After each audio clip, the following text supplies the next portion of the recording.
Hello, everyone. Welcome to ESGI's webinar series. Today's topic is Don't Stress When It's Time to Assess.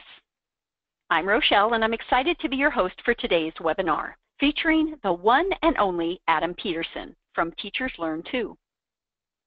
We'll get started with Adam's presentation in just a moment, but first we have a few housekeeping details for you.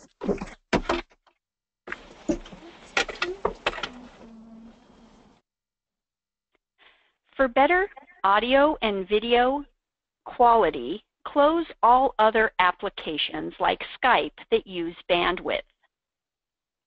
If you are having any audio or video issues, try refreshing or changing your browser. We will be using the question feature today since everyone is muted during the webinar. If you have a question, type it in the box. Let's practice now. Everyone, find the question box and tell us, what is your favorite Halloween candy?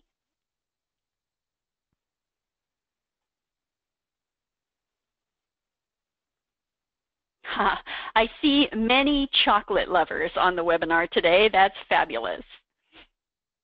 For attending live today, you will receive Adam's presentation notes, and you will also receive a certificate of attendance. The certificate will be emailed to you within 2 days. That email will also contain a link to today's broadcast. Now for prizes. 5 lucky winners will get a 1-year ESGI license. There is no need to register. The winners will be picked randomly from the live attendees. Stay tuned, though, to the end to see if you're a winner.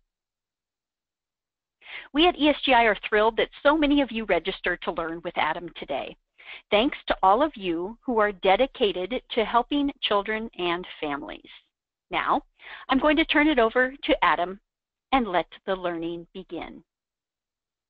All right, I'm hoping everybody can hear me okay. Thank you, Rochelle, and everybody from ESGI, and thank you, all of you awesome teachers, for taking time out of your Wednesday. I know midweek stress can kind of get to people, so I appreciate you really sitting down with me for a while tonight. And we're going to talk, like Rochelle said, about keeping assessments stress-free by setting up your classroom management style in a way that can allow you to assess one-on-one using this amazing software from ESGI. So if you are currently an ESGI user, you know how awesome the software is. If you're not and you're listening in for the first time, welcome. And if you get the opportunity to visit esgisoftware.com, I'd appreciate using my promo code TeachersLearn2 to save yourself some money off your first subscription.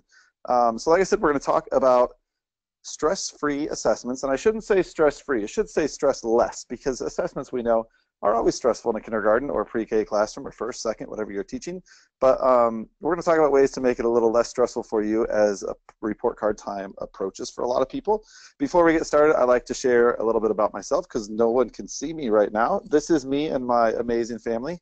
We are very fortunate because my wife and I are both teachers. And she teaches 2nd grade, but the cool part is she teaches 2nd grade just down the hall from me. So we teach in the same school, same hallway, and we get to go to school with our kids every single day, which makes it even more fun.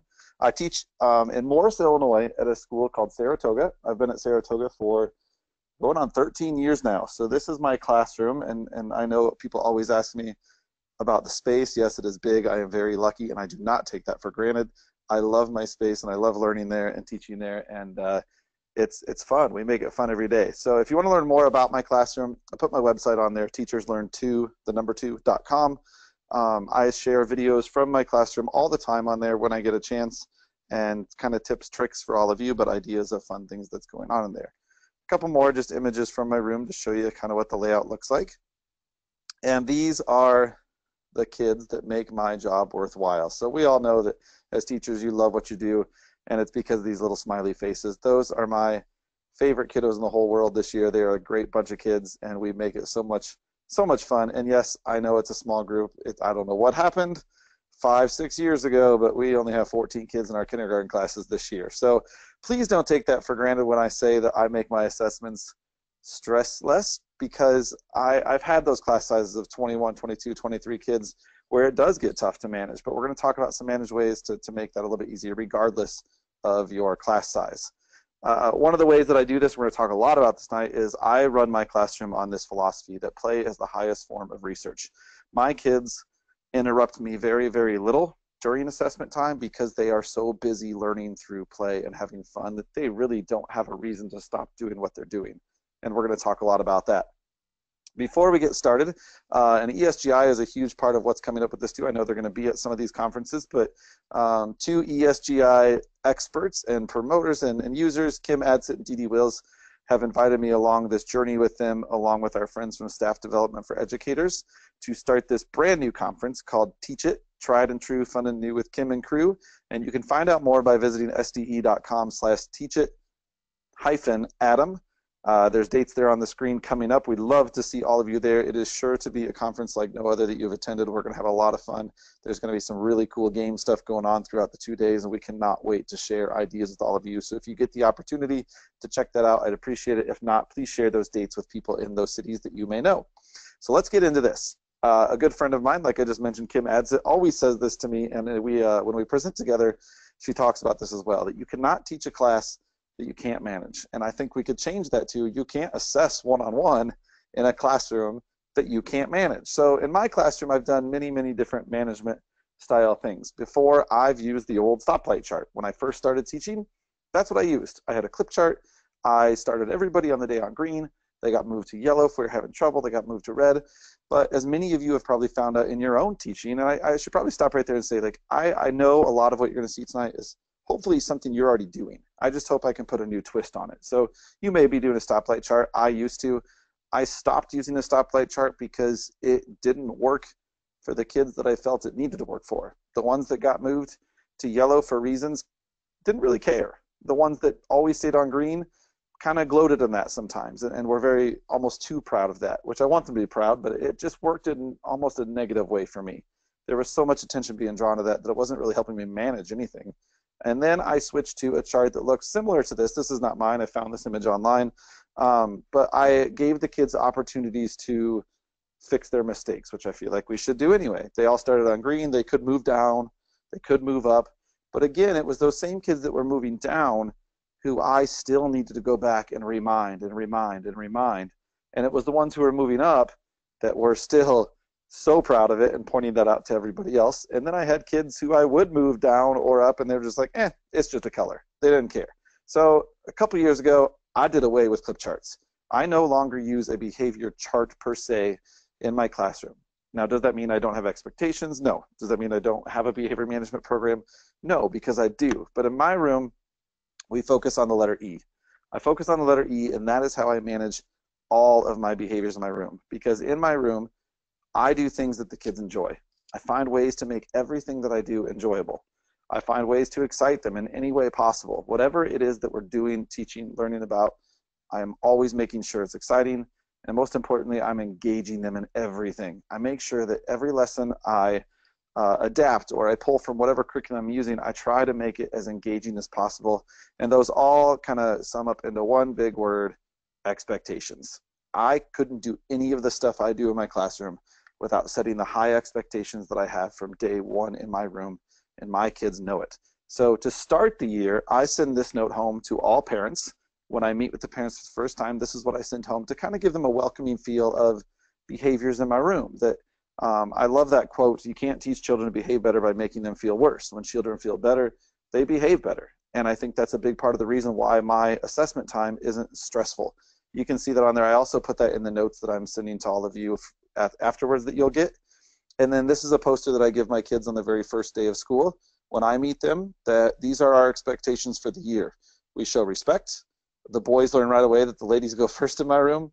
They use ma'am and sir, not just with me, but with each other, with adults in the lunchroom, and I get compliments about that on my kids all the time. We treat each other respectfully and as a family with hugs, handshakes, high fives, and we choose kind. The big push for the book Wonder is out in the movie, and I teach that to my kids all the time, that we choose kindness all the time. So these little things like that note that I give to parents, this poster that I give to the kids, this is setting that foundation of what I expect. I don't come in and say, here are my rules. I say, this is what I expect in our classroom. I make the kids feel like they're a part of this. It is our classroom, not my classroom. So with expectations, I believe that respect goes both ways. And I teach my kids that from day one. If they respect me, I'm going to show them respect right back. I give them the respect of being kids, of having the ability to make decisions on their own, of having the ability to work on their own or with small groups. And in turn of giving the respect of giving them those freedoms, I expect respect,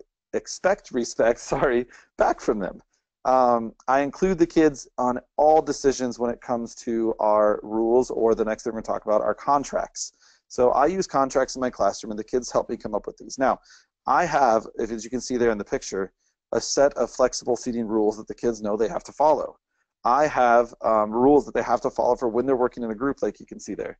Our school behavior program is we show readiness, respectfulness, and responsibility, and that picture got cut off a little bit, but it says, I promise to be ready, respectful, and responsible at all times. They know the set of rules that follow those and the expectations for all of those. Those are things that I teach them from day one.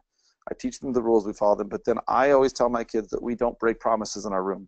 We can make mistakes, and we can have issues that we need to talk about, and there are going to be problems, but we never, ever break a promise. And by signing that contract, they're proving to me that they don't break a promise. And one of the things that I focus on big time in my room are rewards and consequences. And I think that's something that's happening less and less in schools now, is the consequence part. We are rewarding way too much, and there aren't consequences at hand when they really need to be. So my kids know that they earn rewards, like we have Hawk Bucks in our school, which is our little dollars that they earn for good behavior and following those 3 R's, ready, respectful, and ready, or responsible. And we have a store, kind of like the whole Chuck E. Cheese setup, that they get to visit with their Hawk Bucks, and it's great. The kindergartners respond so well to that. And then my wife, in her classroom and mine, we adapted the house point system from the Ron Clark Academy. Hope and Wade King are very inspirational with this and influential of this, and we use house points in our rooms for those kids that go above and beyond to show really good family work, or big time here when they're working in groups and I'm assessing students. That's a great time for them to earn house points by not interrupting me, which we'll get to soon. And then I also, like I said, I'm a true believer in consequences. Behaviors have to have consequence. So in my room, I use like a soccer philosophy. My son is in love with soccer. He absolutely loves playing it. So we watch a lot of soccer, and I'm not gonna lie, we play soccer on the Xbox too. I love it with him. And we use a yellow card, red card system in my room. So in soccer, yellow cards are like warnings, red cards are expulsion from the game. Now, I don't expel anybody from my classroom, but in my room, they know that a yellow card, if they earn a yellow card from me, that means they sit for 5 minutes at our recess, or from a time that I feel like they're really going to react or change their behavior based on by sitting out of. Some kids need recess, so I might pull them from something else. Red card means they're sitting out for 10 minutes. I don't have a white or a another color anymore like I used to. I used to have one that said, okay, this means a note goes home, or this means you go talk to the principal. My kids know that emails go home daily or weekly regardless of their behavior. Whether they're doing great, their parents are going to hear it. If they're doing, making bad choices and they're getting these consequences of yellow cards and red cards, it's not going to take them getting to a red card to get a note home from me or to get an email home from me. They're going to find out. There are consequences regardless of the level of behavior in my room. Now, those yellow and red cards, you can see this is where I said I don't really have a behavior chart per se, and I'll show you in a minute what that looks like. So when do I assess? We've talked about how I'm managing this, but when do I do it, and how do I find time? And I think sometimes that's the stressful part, is when do you find time to do all these assessments? And I know a question we get a lot when I've been with ESGI at their booths at conferences, or I've even gotten online, is one-on-one assessments are great, and we have to do them, but how do you find time to sit down and do them? So I try to find any time in my day where I can pull kids for whatever little amount of time I can. So this is my daily schedule. This is what our schedule looks like in my classroom. From the time the students arrive to the time at the end of the day. Now, we don't get out until like 2:45, so my ending there is like when we're wrapping up doing our songs, that kind of stuff. So every place that I've highlighted in red is a time where I try to fit in some time of assessment. Now, this doesn't mean it's necessarily sitting down in front of the computer one-on-one. It could be me observing the students and then entering that data into my ESGI account, which is possible. We'll talk about that soon. So I assess students all the time, but mainly during morning work time. I'm looking for things then during our intervention enrichment time when some students are pulled for interventions, or I'm really enriching students, I can work on assessments then when they're in stations in the morning, stations in the afternoon, and during our rest, read, and write time, it's like our quiet reading time in the middle of the day or the middle of the afternoon that we do some assessments as well. So This is the big question. I know this got asked on the ESGI Facebook pages. Well, one-on-one assessments are great, and it's a great thing, but it's still stressful because we get interrupted. Well, my kids know that they don't interrupt, and the reason I don't get a lot of interruptions is because it goes back to those E's. They are enjoying themselves, they're excited, and they're engaged. And everything that I'm doing during these assessment times, I make sure, again, that they are enjoyable, exciting things, engaging things. And then you've seen these posters all over social media and Pinterest. People do these all the time, but this is the one my class did together this year. This is another one of those, including the kids in the decisions. We sit down together and we make this poster together. When is it okay to interrupt? And we talk about, if you're hurt, if something's bad and you're hurt, I really need to know. You can come talk to me. If you're sick, I need to know that. Come talk to me. If there's an emergency of some sort, there's a dangerous situation in the room, come talk to me. And then I love throwing in a silly one like that. Like, if aliens are taking over the school, it's okay to come talk to me. But if aliens aren't taking over the school and you're not hurt, sick, or there's an emergency, you should not be at my table, or you should not be interrupting whoever I'm working with. And I know that's silly, and we can say, well, you can say that all you want. You can do that and make it fun, and you're still going to get interruptions. But again, that goes back to expectations. My kids know that I expect to not be interrupted for any other reason than that. And I think that's the problem sometimes. It's kind of a catch-22 with these posters. People make these posters, but they don't follow through. They make it because it's cutesy and artsy and fun to hang up in the classroom. My kids know that I follow through with these, and so do they. Our contracts that we sign, they follow through. And I'm not just saying this to say that it's easy for me, because it does take work, but they absolutely know what I expect, and they follow it because of those rewards, but more importantly, because of those consequences. And I follow through, follow through, follow through. I always say that I don't break a promise in my classroom, and my kids know that if they're breaking those promises, I promise there are going to be consequences, and they know that I will not break that. So that is a way that I stop myself from getting interrupted. And I also have expectations during that time, because yes, we know there are going to be things that the kids need. Well, they know that they ask 3 before they come ask me. They have to ask 3 other friends that maybe know something about the station they're doing before they come talk to me. And even then, they wait until I'm done with the person at my table before they come ask. They know that I've got lights in my room. So these are just some examples of things I've used in the past, or I've seen other teachers do, but I also use them. If the light is on at my table, you don't come talk. If the light's on, I'm busy with someone, and they don't want to be interrupted, just like you wouldn't want to be interrupted. And then I also have used a cup system in the past. My wife has used this in her room as well. I think of this as, if you've ever been to the restaurant Bubba Gump Shrimp Co. Amazing restaurant, love that place. They have the Forrest Gump theme going on, and they have little stop sign or license plates at the table that say stop Forrest stop or run Forrest run. And that's how you get your waiter or waitress's attention. Well, in classrooms, I've seen teachers do this, where the student puts a cup out. If it's green, that means they don't need help. If it's red, that means they need help with something on the assignment, whatever it is. Well, reverse this and do it at your table. If you're assessing a student, and let's say you're assessing them on number writing, and they're sitting there writing numbers, that's an okay time that somebody could come talk to me. So I could put out the green cup and say, sure, you can come talk to me right now. Or I could turn my light off and say, now's an okay time. But then when I'm ready to work one-on-one, in with that student again, I could put up the red cup, or I could turn my light back on. So there's got to be times where you can find that, yes, you can assess, but you can also help others as well. We'll get to more of that here pretty soon. So what my kids are doing is always the big question. Well, what are they doing when you're trying to assess? And all those times that you just showed us on your schedule, Adam, what are the other kids doing? Because with a group of 20, 21, 22, 23, 4 kids, what is everybody doing? Well, they're working in groups usually, and my groups in my room are set up in families. This is an idea I adapted from my friend Kim Adsit. She runs families in her classroom and teaches about this all over the country. Family groups are groups that work well together, have a balance of all skills, which then takes out that need for my help all the time, and is a mix of boys and girls. So there's always someone that they're going to work well together with based on skills or gender or whatever it is. And I build these up over time. So over the past month or so in school, my family groups have been very, very fluid, because I'm trying to find that right mix. And you don't find that mix from day one.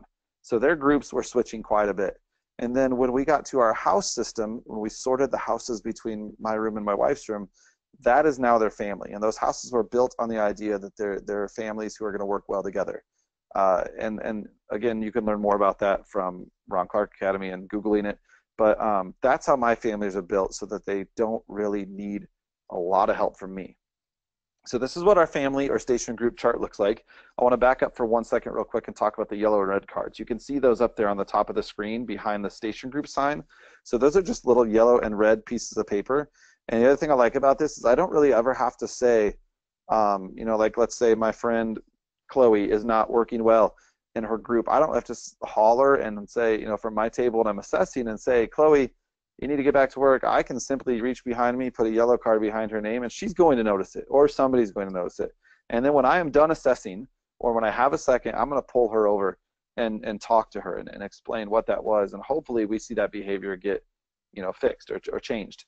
And then after she serves her consequence, like missing 5 minutes of recess, whatever it may be, the yellow card comes out, and we start back over because they have to learn from those mistakes.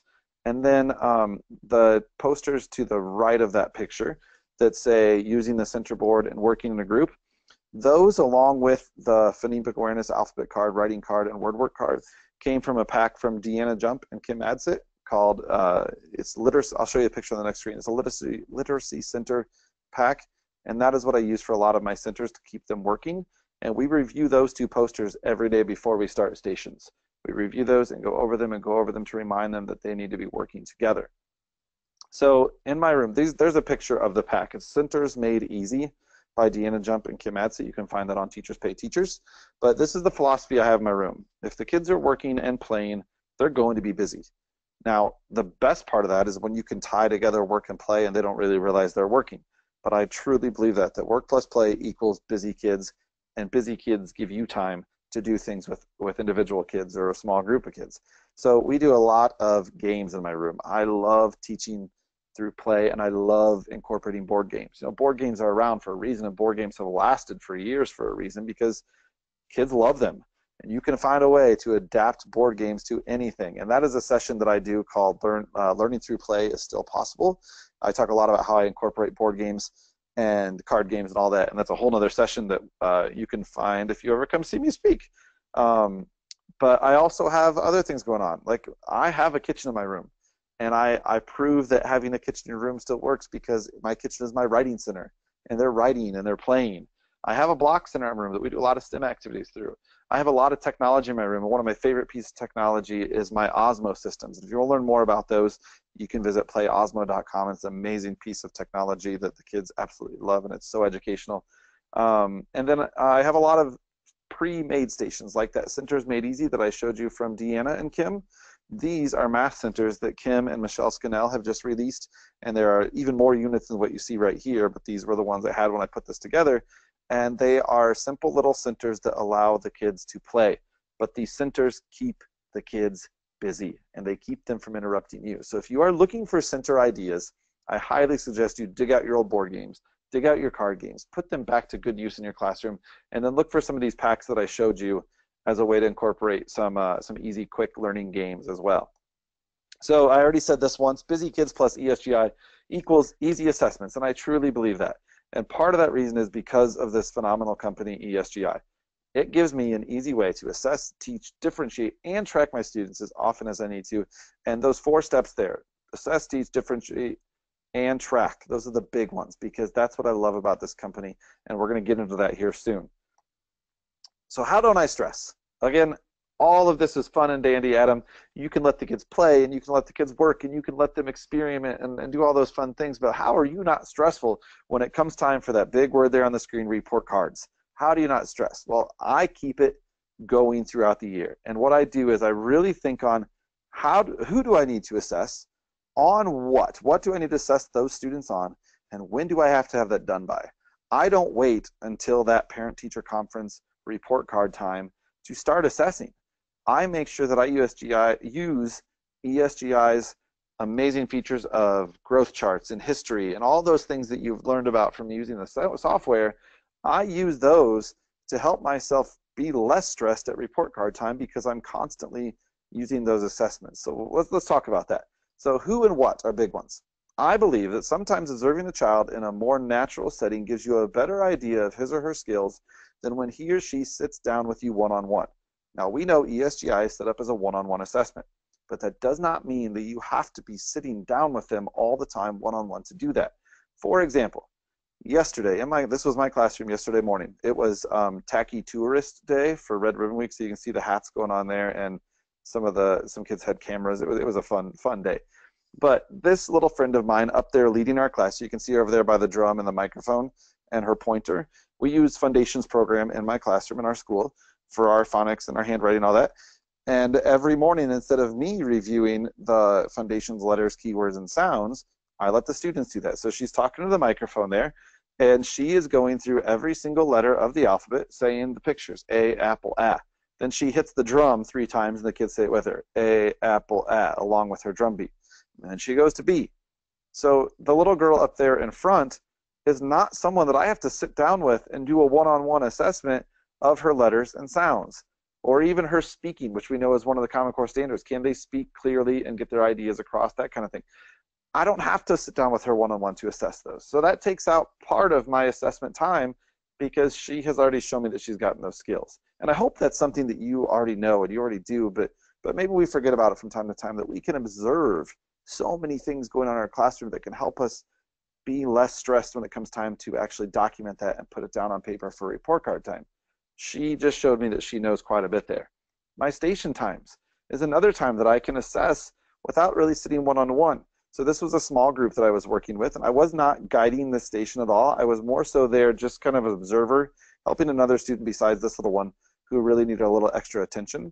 But as I was watching this little one write and do her math problems, she was showing me without my help and without the help of anyone else in her group that she knew her number facts to 5.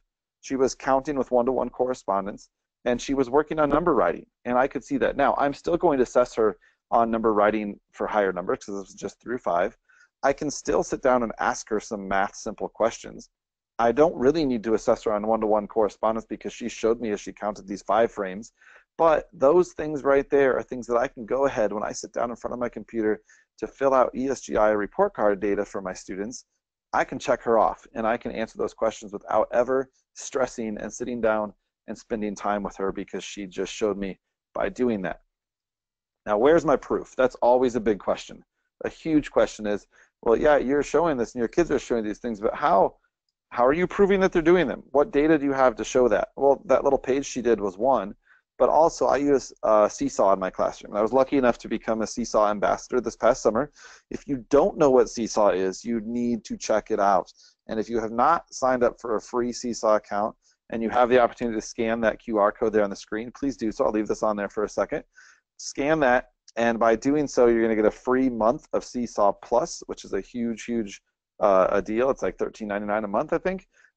If not, and you can't scan that right now, send me an email to that email on the screen right there, apeterson@sd60c.org, and let me know that you were in the webinar and that you want more information about Seesaw, and I'll send you a link. So while you're scanning that or taking a chance to write that down, Seesaw is an online or a web-based portfolio that the kids can use to track progress. Not really track progress, I guess, but keep proof or keep a portfolio of their things. So when you ask me, I'm going to go back a screen, how I keep track of things like this and prove that what's happening is working, or even this, it's because in Seesaw, I can do these things. So when that student was up in front of the room saying her letters and sounds, I can videotape that in Seesaw, and I can save it into my screen or into her portfolio. So then I can open up her portfolio on Seesaw. I can watch that video. I can see what letters she knew, what sounds she knew, if she missed any. I don't need to sit down with her one-on-one then and do that. The work page that she was working on, she can take a photo of that with Seesaw using my phone or an iPad in our classroom, log it into her journal in Seesaw. I can check it later. I can see her mistakes. I can see if she did anything wrong or right, and then I have that as proof. I don't need to save the paperwork. So again, Seesaw is an online, or not really, I'm sorry, an app-based, it's online as well, but an app-based portfolio that keeps individual work in their journals, and you can also share those with parents. There's so much you can do with it. If you want to learn more, like I said, scan that or send me an email asking about Seesaw, and I will give you more information. So that's my proof and how I keep track of things, and how I know that when it comes time to assess, I don't need to do some of those things because I have it logged into their portfolio. Now, when am I assessing? We talked about when am I assessing, but the stress, like I said, comes sometimes when you know you're a week out from report cards, you've got parent-teacher conferences coming up, and you know, oh my gosh, I've got to sit down, I've got to assess 24 students. Well, why did you wait till then? Don't wait till then to assess 24 students. Do it over time. So when am I doing my assessing? First of all, I'm doing some of my assessing right away at the beginning of the year because I'm benchmarking kids. I want to know how I can build these groups to work with in my classroom. And besides my family groups who are working, how I'm going to pull instructional groups over to my table to work. I use that by using ESGI, and I use my like my letters, my sounds, my numbers, my counting, those kinds of things. And I start basic. I'm in kindergarten, so I start basic. And I benchmark those kids to see where I can get them as a baseline data. And then I'm doing that, I guess, kind of like progress monitoring, like our interventionists do, but I'm progress monitoring, tracking growth throughout the quarter or the trimester, whatever you're in. I'm not just using that baseline and then reassessing when it comes report card time for two reasons. One, I want to see the growth they're making, and I want multiple points to show that growth. And two, I don't need to. I can use what I saw from Seesaw. I can use what I saw from that little girl doing those things in the front of the room. I don't need to wait. If she can show me that she knows all her letter sounds, all her sight, all those words and all the keywords, I don't really need to wait till report card time to enter that data. I can go on my own time and enter that data in ESGI, and then that part is done for her when it comes time to print. And then obviously I use this for reporting to parents. If you have not used ESGI as your progress report or your report card, you don't know what you're missing. Guys, it is an amazing piece of software, and we'll get into that here. So when I said it's not a one and done assessment in my room, and I say that because I use it as what I call meaningful data. And we know there are many, and this, I'm going to kind of go on my soapbox here, there are many things out there that we have to do when it comes to assessing students. We have to. And whether it's for the school or the state or whatever it is. And some of that we never ever see the data from. It's just there and you say, I do this because I have to. Well, not with ESGI. I use ESGI for what I call my meaningful data. When I'm testing things that I really know these kids know, the things standards-based that they really have to meet to show that not only are they meeting their goals, but I'm meeting my goals as a teacher that I've set for myself or that my district has for me. So we use it to set goals. And then like this history chart here shows, we use it to track progress and find learning trends. You know, what's going on in a week where students are dropping? Was it because we had special activities going on? Is there something going on at home that maybe is causing the student to have a decline? Now you can see this student here in this chart had tremendous growth in their lowercase letters throughout the year, but it's a great way to find learning trends as well. So this chart here is when you go into your ESGI account and you've tested students, you click on history of a certain student, it shows you this amazing chart. And I love to pull this up at conferences to show parents. I absolutely love to do that. So when I answer that question, when do you assess? Like I said, it's not a one and done. I'm doing it over time so I can collect all those different things. Now, when you get into ESGI, you all know, and I'm going to write this up with the way that I use ESGI the most. You know there are tons of preloaded assessments, 700 plus preloaded assessments on there, and that's continuing to grow all the time because of our friends from ESGI partners. And I was lucky enough to become one of those partners recently with my kids testing that we just did, and we'll talk about that here soon. But there are so many fabulous experts and people on there that you can trust with assessments, you know, from Dr. G and Kim Matz at DD Wills. They're all on there. Some great names of creative assessments for you, so that takes some of the stress out right there. Don't worry about creating. There are preloaded assessments. Like these are some preloaded assessments that I test in my room. This is part of my first trimester report card. I didn't have to create any of those that are on there. Those are standards-based assessments that I use all the time. So you can see I've already started doing some of these in my room, and report card time for us is still a ways away because we're on trimester. But you can see I've tested all my students at least once on uppercase and lowercase letters. I've tested most of my students on oral counting so far. Okay, this one I was just trying to get a feeling for the test and see where we're going. I haven't done much with that yet, as you can see. I mentioned the kids testing. This is a huge part of my partnership with the ESGI. They brought me on board and trusted me, which I truly thank them, to create the Illinois kids testing. So those of you who are Illinois K teachers in here, you know who you are and you know what I'm talking about. The new requirement for Illinois kindergarten teachers that we do this developmental survey every year, and we just hit the deadline for that recently. So I know some of you have already met that deadline, maybe some of you are still coming up, but it's something we all have to do. And it was very stressful. When we all started going to trainings, it was stressful. And doing what I did here took a lot of the stress off my shoulders, because with ESGI, I was able to, like their slogan says, click, click, done. I was able to click, click, click, click through a lot of the testing for my students, and then because of ESGI's new grade report feature, which I know you've seen on their webinars or their Tuesday tips from Michelle. They made that so easy, and I've got it set up easy for you where when you use the Illinois Kids testing, you automatically get the rating that is needed to enter into your domains for kids testing. And when you download those tests, if you search on the free Friends of ESGI, find my test under Adam Peterson, Illinois Kids for K, you're going to see how easy that really is. I also did a live video, and I know we've done some videos about how to set up your grading report before, and you can find all that on ESGI's pages as well. Creating is just as easy. Now, it's easy to find preloaded tests, but sometimes there are tests there that aren't going to be for you, or that you really need something different for. And this is one of the cool parts about taking the stress off as well. Because if you can't find something, you know that an assessment is really going to help me keep track of something in my room, whatever it is, some specific thing that you really want for your students, then go in and create that assessment yourself. And with ESGI, you lose the stress of having to do it on paper or keep track of that stuff because it's all right here for you. So creating is as simple as entering the details of the test, giving it a name, typing a little description, finding the standard. Click here for the state standard where it says that in blue. That's huge. You don't have to search for much. You just click it and enter it. And then you add questions. So I just typed in an ABC test. I might go and I type a question. Do they know this letter? Again, this is just an example because there are so many letter tests on there for you already. I was just kind of giving an example of what it looks like. And then you start adding questions. So it is so fluid and easy to use that stress does not have to be there for that. So when I say preloaded versus creating, I'm not going to lie, I use a mixture of both. Like I am a content creator with ESGI now because I've created the kids test and I create a lot for my classroom in my district, but I do use the preloaded software. It's there for a reason. So you guys don't stress over the fact that you need to go in and create all these tests to meet your standards-based report card, because if you search hard enough and you find them, you're going to find standards-based testing for pretty much anything you need. I know that because my first grade team has started to use this, and even my wife in second grade is starting to do a little bit with ESGI and try to test out some there. She's creating some second grade testing for her level to see how it flows and works.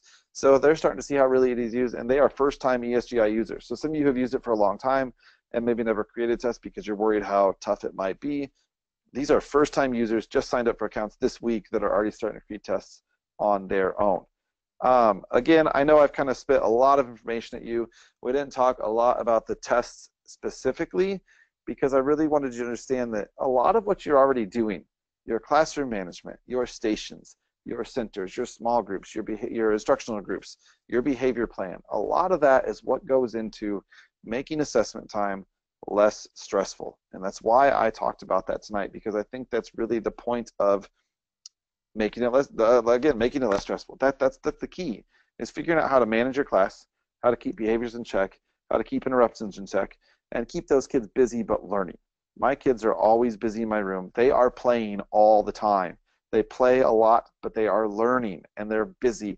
And that is what makes assessment time not a stressful time for me. So again, if you are brand new and you're joining us tonight for the first time with ESGI, you don't have an account, I'd appreciate it when you went to esgisoftware.com, you use the promo code TeachersLearn2 to sign up, and then after your 60-day free trial is up and you decide to sign up for a subscription, you'll get some money off your first year. I can't thank these guys enough for their trust in me as a teacher. This company has been super supportive, and I don't just say that because I'm a partner. I say that for any of you that have a question. If you've never ever used the contact feature in your account to contact them, this is a company that truly cares for teachers and will get back to you if you reach out to them for any question whatsoever. That's why they're there. They're amazing people who are here for teachers. So that's my promo code. I appreciate you guys checking out. If you have any questions for me whatsoever, here is all my information. My email for my personal account is adam@teacherslearn2.com. If I, for some reason, don't respond to you at that email, it's because my server can be difficult sometimes, and I don't get back to you for a while, then shoot me an email at apeterson@sd60c.org. That is my school email, and I will respond to you. You can follow me in all my happenings in my classroom at TeachersLearn2, the number 2. But if you are a YouTube fan and you use YouTube a lot and you want to keep up to date on my videos, you can go to TeachersLearn2 on YouTube, hit the subscribe button, and you'll be notified anytime you want of when I post something new. They will talk about this at the end. If you have any questions at all, I am going to be answering those, not through a blog post because I'm not a blogger, but I'll be answering them through a video that I will post here eventually. I'm a busy guy, but I will get your questions answered through a video and get that out to all of you. You'll see that on my Facebook page, and you'll see that on YouTube eventually. I'll be sure to title it something about this GSGI webinar and questions answered, so you'll be easy to find it. But again, I know we talked about a lot in a short amount of time, so if you have any questions at all whatsoever, please feel free to contact me. I'd love to answer those questions in more detail on a one-to-one scale with you, and I want it to be as less as a stress for all of you as it is for me. Good luck with your teaching, guys. Thank you for all that you're doing in your classrooms, keeping the joy of learning alive. Showing that up tonight is just another proof that you're doing amazing things because you're a dedicated person who is in love with their job, or you wouldn't be here. So thank you for listening. I really appreciate it. Any questions, ask me, and I hope to see some of you soon at Teach It. Can't wait. Thank you, guys. Adam, you are awesome. Thank you so much for presenting this great information today. Don't forget to follow Adam at Teachers Learn Too, where he's going to be answering specific questions that you asked today. And Adam, there are so many questions and great comments, which I will send to you soon, to show how much everyone has appreciated what you've had to say. Now, because you have stayed on this whole time, we are going to be announcing the winners. If you do hear your name, just give us a little shout out there in the questions, and we will be emailing you with your ESGI subscription. So here we go. The 5 lucky winners: Zondi Pauling, Amber March, Debbie Lem, Devin Hillard, Vicki Manif. If you're here, go ahead and tell us in the questions, and we will go ahead and send you that via email. So everyone, please check your email for the certificate of participation, Adam's presentation notes, which include the slides, and a link to this recording. So please check your email in the next 2 days for those materials. Great, I'm seeing that we have some winners. Perfect. Everyone, don't forget that we do these webinars every month towards the end of the month on Wednesday. So check out our next one in November. We're so glad that you joined us tonight, and everyone, have a fantastic night.